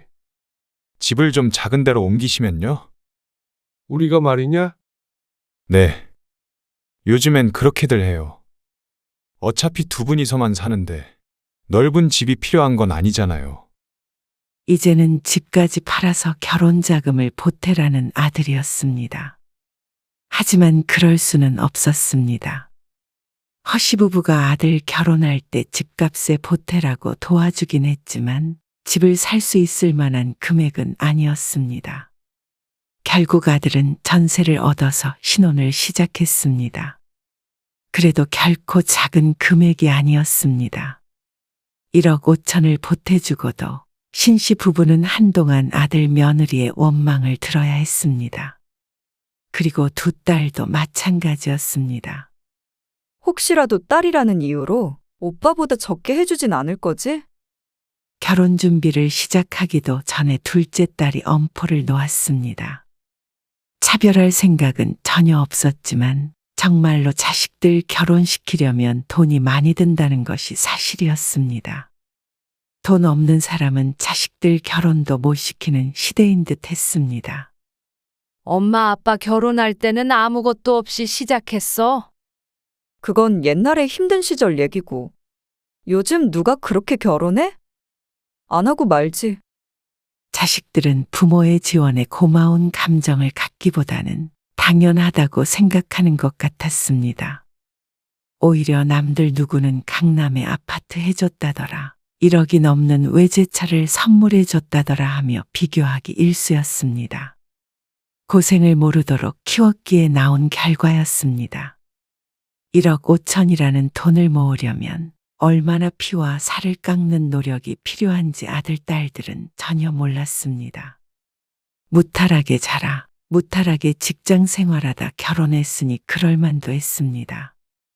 그래도 인성은 바르게 키웠다고 생각했지만 남들에게만 그렇게 보였지 부모에게까지 바른 자식들은 아니었습니다. 누굴 탓하겠어? 다 우리가 그렇게 키운 거지. 그래도 자식인데 품고 가야겠지. 남편이 어느 날 씁쓸하게 중얼거렸습니다. 막내딸까지 시집을 보낸 뒤였습니다. 몇 년간 자식들 셋을 결혼시키며 남에겐 말도 못할 일들이 많이 있었습니다. 본래 다 이런 과정을 겪나 싶었지만 이 정도로 지독하게 자식들의 밑바닥을 들여다본 사람은 흔치 않을 거라고 생각했습니다. 전부 돈 때문은 아니었고 사돈네와의 문제나 상견례 때문에도 골머리를 앓아야 했습니다. 하지만 모든 과정이 끝나고 이제 되었다 싶었습니다. 이제 더 이상 허씨 부부가 해야 할 의무는 없다고 생각했죠. 하지만 그렇지 않았습니다. 결혼을 시킨다고 다가 아니었습니다. 저 5천만 원만 빌려줄 수 있으세요? 명절에 찾아온 아들이 밥 먹다 말고 돈 얘기를 꺼냈습니다. 요즘 집값도 오르고 있고 얼마 전에 오피스텔도 하나 사셨다면서요? 허씨가 떠벌린 일이 없는데 어떻게 귀신같이 알았나 싶었습니다. 자식들을 다 보내고 나니 허씨 부부도 경제적으로 숨통이 좀 트였습니다. 운도 따라줬고 말이죠. 이대로만 지내면 노후엔 좀 편안하게 살겠다 싶었습니다.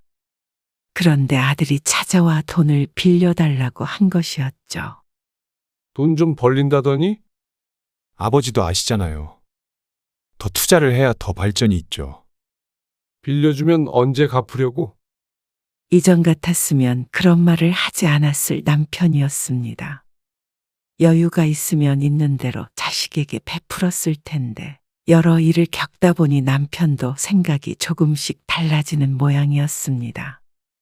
그러자 큰아들은 망설이는 듯 하다가 1년 안에 갚겠다고 했고 남편은 아들에게 돈을 빌려주었습니다. 하지만 차일피일 미루는 아들 때문에 팔자에도 없는 빚쟁이 노릇을 해야 했습니다. 누구랑 통화했어? 아, 선우한테 전화해봤어요. 근데 선우 엄마가 대신 받더라고. 선우 엄마가? 근데 웬일로 그렇게 오래 통화했어? 안 그래도 사업 어려운데 돈 독촉한다고, 서운하다고. 허씨의 말에 남편이 한숨을 쉬었습니다. 아들에게서 돈을 받는 것이 쉽지 않겠구나 생각했습니다. 아참 소희 오기로 했어요. 소희가? 저녁 먹고 간대? 응, 아이 생긴 기념으로 파티하자고. 최근에 임신 사실을 알게 된 둘째 딸이 한껏 들떠 있었습니다. 파티까지는 아니고 허씨 집에 와서 맛있는 것 먹으며 축하를 받고 싶은 것 같았습니다. 그런데 딸이 식사를 하면서 허씨에게 말했습니다. 애기 보는 거 별로 걱정 안 되는데? 엄마가 해줄 거잖아. 당연하다는 듯한 그 말에 허씨는 당황할 수밖에 없었습니다. 애 낳으면 엄마가 다 키워줘야 해. 알겠지? 엄마가 어떻게 봐? 친정엄마가 봐주지 누가 봐줘 그럼? 네가 봐야지. 너무나도 당연한 얘기인데도 딸은 허씨의 말을 납득하지 못했습니다. 내가 어떻게 키워?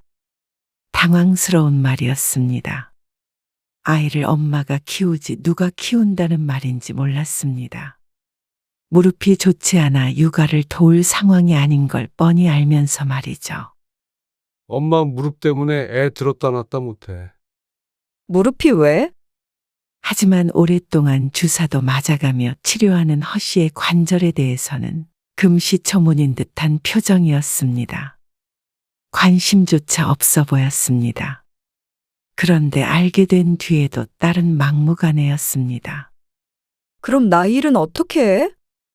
정 힘들면 사람을 쓰던지 해야지. 돈이 썩었어? 다들 친정엄마가 봐줘. 근데 그건 당연한 거 아니야? 요즘에 맞벌이 하면서 애를 어떻게 키우란 거야? 부모 도움 없이. 그렇다고 아픈 몸으로 애를 돌봐달라는 말이야. 그러니까 딸은 투덜투덜 됐습니다. 옆에 있던 사위도 불편한 기색이 보일 정도였습니다. 그리고 집으로 돌아간 뒤에도 한동안 계속 허 씨를 들들 볶았습니다. 당연히 봐줄 줄 알고 큰 걱정을 안 하고 있었다면서 말이죠. 그 말을 듣자 심란했습니다. 딸이 임신한 것이 허 씨에게 부담으로 다가올 것이라고는 생각하지 못했습니다. 왜 더 안 먹고요? 배가 살살 아프네. 신경 쓰니까 그렇지. 허 씨만큼이나 예민해진 것이 남편이었습니다. 자식들 생각에 잠도 잘 못 자는지 새벽에도 자꾸 뒤척였습니다. 그런데 요새 들어서는 식사까지 잘 못하니 허 씨도 걱정이 이만저만이 아니었습니다. 그나마 막내딸이 알아서 잘 살고 있으니까 다행이라고 생각했습니다. 하지만 그것조차도 허 씨 부부의 착각일 뿐이었습니다. 엄마, 나 이혼할까봐. 뭐?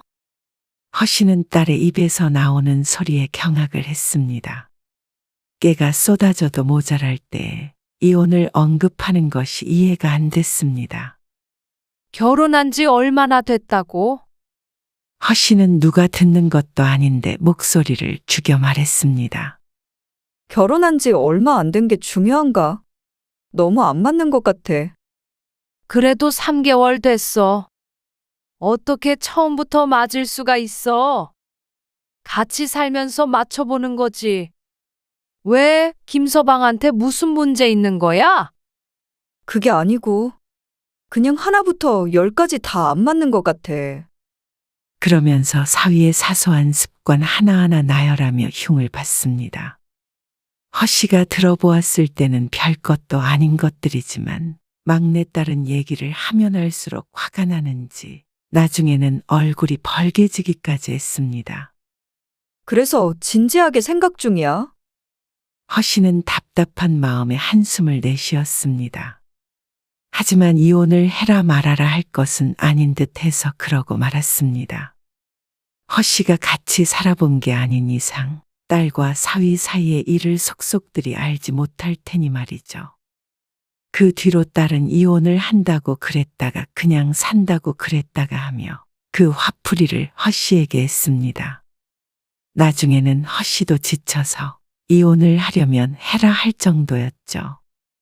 그 와중에 아들은 계속해서 사업 자금을 융통해 달라고 했고 둘째 딸도 자꾸만 전화를 해댔습니다.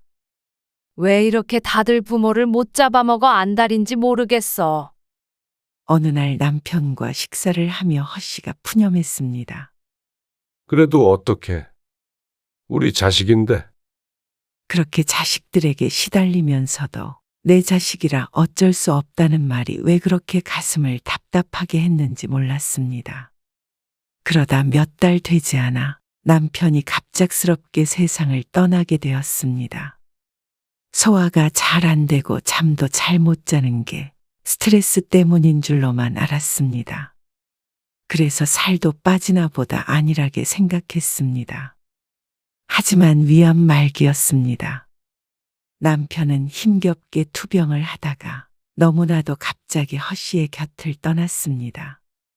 그리고 남편을 떠나보낸 이후로부터 허 씨의 삶은 180도 달라졌습니다. 자식들이 그렇게 만들었습니다. 엄마, 그 아빠가 위암으로 돌아가셨잖아요. 텅 빈 집에 혼자 앉아 있었는데 아들이 말도 없이 집으로 찾아왔습니다. 그러고선 뜬금없이 말을 꺼냈습니다. 그런 아들을 허씨가 의아하게 바라보았죠. 아버지 보험 여러 개 들어놓지 않으셨어요? 그 말에 허씨의 눈빛이 바뀌었습니다. 그걸 모르고 아들은 주저리주저리 했습니다. 보험금 받으셨어요? 기가 차서 뭐라고 대답해야 할지도 몰랐습니다. 얼마나 받으셨어요? 허씨가 아무 말도 없자 아들이 답답하다는 듯이 재촉했습니다. 엄마도 아시잖아요. 사정 급한 거. 아들은 도대체 사업을 어떻게 하고 있는지 볼 때마다 사정이 급하다고 했습니다. 그리고 아버지가 돌아가신 지 얼마 되지 않은 이 순간까지도 그 사정이라는 것이 더 급한 모양이었습니다. 장례식에서 울던 모습이 지금은 아주 말끔했습니다. 자식들의 애도 기간은 참으로 짧았죠. 아직 한 달도 지나지 않았는데 벌써 부모를 잊은 듯 했습니다. 그리고 둘째 딸은 출산을 했습니다. 발등에 불이 떨어진 딸은 수시로 전화를 했습니다. 이제 엄마가 아빠 밥도 안 차려줘도 되니까 잠깐 우리 집에 와 있어도 되는 거 아니야? 기가 막힌 말이었습니다. 그리고 막내딸도 다를 바 없었습니다. 이혼하기로 했어. 그래서 곧 별거하게 될 것 같은데. 엄마 집으로 갈게. 그리고 자식 셋 중에서 혼자 남게 된 부모의 안부를 묻는 사람은 아무도 없었습니다. 허씨는 지쳤습니다. 마음이 너무나도 지쳐 아무 생각도 하고 싶지 않았습니다. 어느 정도 남편의 물건들도 정리가 됐다 싶을 때쯤 자식들이 다 같이 찾아와 물었습니다. 왜 아버지 앞으로 된 재산이 하나도 없어요? 당연했습니다. 남편이 쓰던 카드 대금이 나가는 통장을 제외하고는 모든 돈을 허씨가 관리했습니다. 부동산도 전부 허씨의 앞으로 되어 있었고 말이죠. 매정한 자식들이었습니다. 허씨에 대한 걱정이나 연민도 없어 보였습니다. 그냥 부모의 삶 자체가 자식에게는 모두 뒷전인 듯 했습니다. 세 자식들은 찾아와서 각자 자기 얘기하기 바빴습니다. 어머니가 혼자 밥은 잘 챙겨 먹는지, 생활에 불편함은 없는지, 외롭지는 않은지, 그런 건 궁금하지도 않은 듯 했습니다. 이만 돌아가 봐라. 피곤하다. 허씨는 힘없이 자식들을 물렸습니다. 용건이 끝나지 않았다며 가지 않으려는 자식들을 억지로 돌려보냈습니다. 그리고는 그날 이후로 자식들의 연락은 받지 않았습니다. 자식들이 찾아와도 문을 열어주지 않고 집거해버렸습니다. 계속해서 찾아오고 연락하던 자식들도 허씨가 남편을 잃고 시름이 깊다고 생각했습니다. 그래서 시간을 줘야 한다고 저들끼리 말을 맞춘 것 같았습니다. 하지만 그렇게 된 이유는 남편이 아닌 자식들이었죠. 허씨는 거의 한 달가량을 자식들과 연락을 끊었습니다. 그렇다고 폐인이 된 채로 지낸 것은 아니었습니다.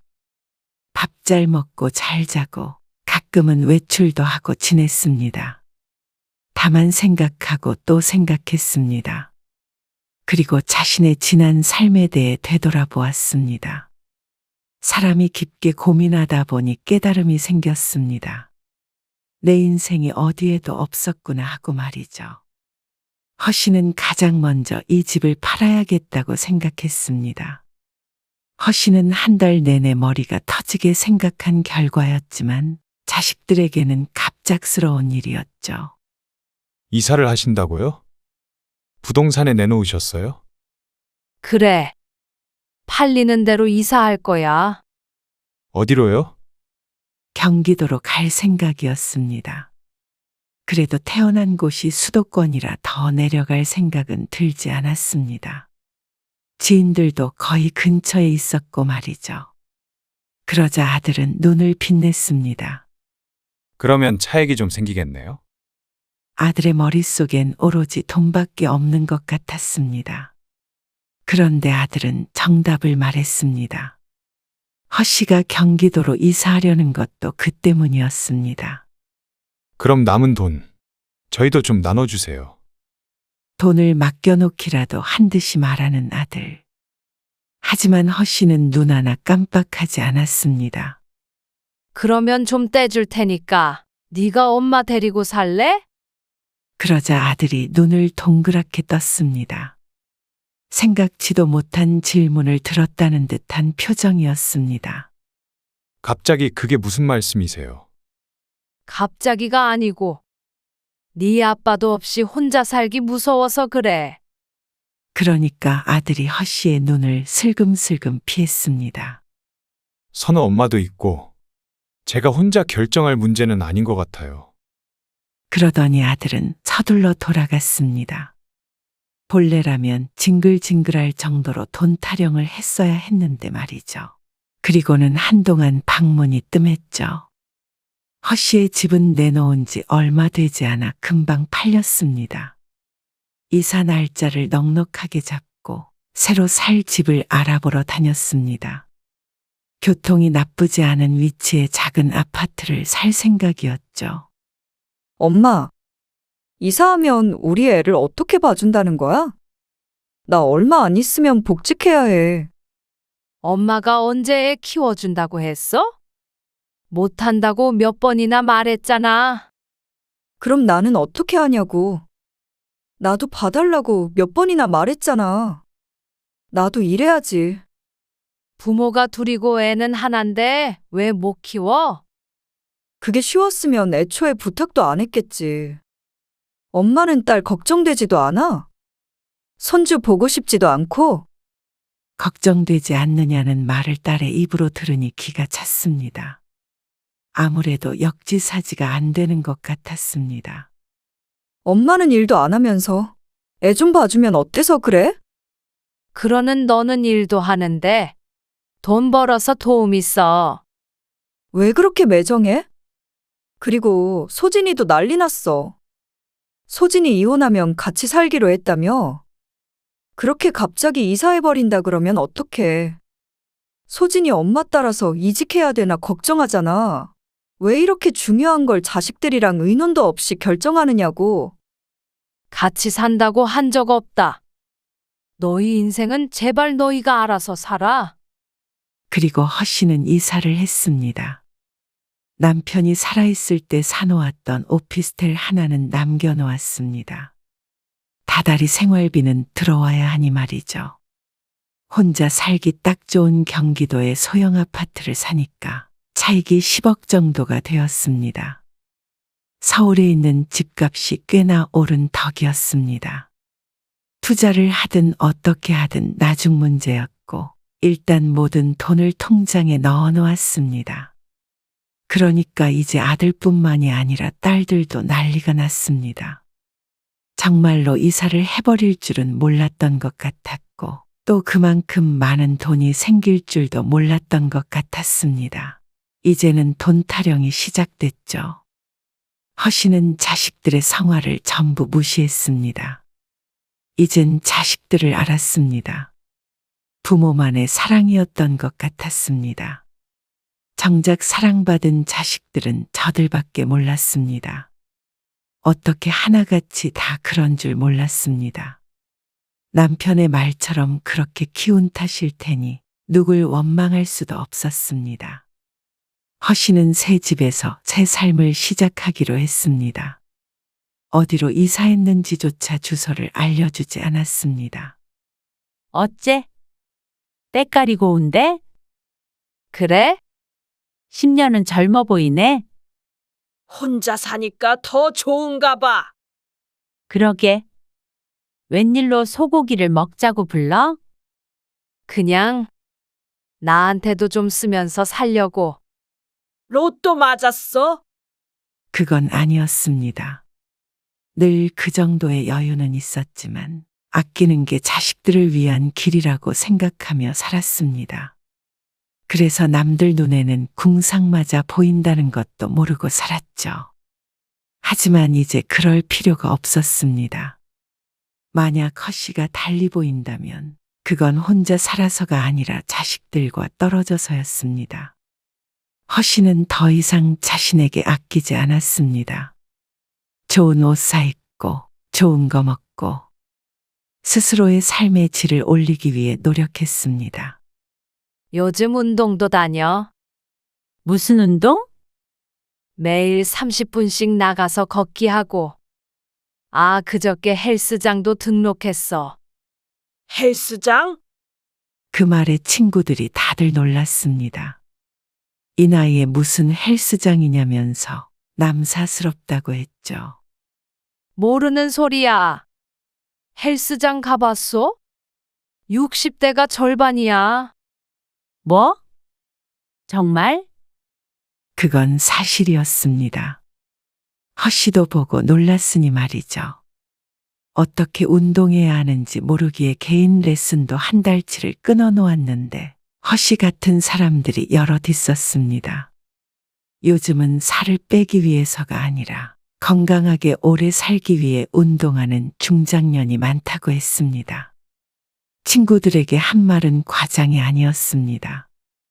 절반 정도가 허씨와 비슷한 연배로 보였습니다. 그걸 보고 허씨는 큰 충격을 받았습니다.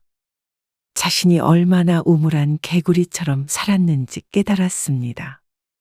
자식들은 태권도며 피아노며 미술이며 요가며 성인이 될 때까지 안 시켜본 것이 없었습니다.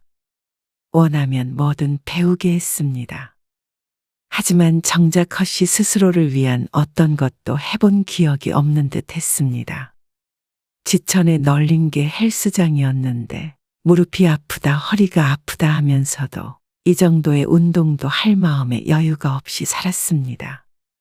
어쩐지 좋아 보인다? 예. 허씨가 생각해도 그런 것 같았습니다. 오랜만에 인생이 재밌다고 느꼈습니다. 스스로 가꾸고 스스로를 위하여 사는 게 이렇게 즐거운 일이라는 걸 처음 알았습니다. 그래서 집순이 소리를 듣던 허씨는 자꾸만 밖으로 나가게 되었습니다. 그러니 남편이 없는 외로움을 잊을 수가 있었습니다. 이렇게 보면 말년에 필요한 건 자식들이 아니라 돈인 듯 했습니다. 이마저도 자식들에게 나눠져 버렸다면 혼자 남은 노후가 어땠을지 상상이 갔습니다.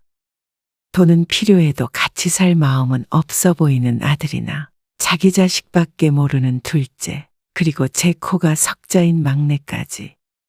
셋을 합친 것보다 노후 자금이 있다는 게 더 위안이 됐습니다. 그리고 그렇게 잘 살고 있는 허씨가 원망스러웠는지 어느 날 며느리에게서 전화가 왔습니다. 어머님, 어쩜 자식 생각은 안 나세요?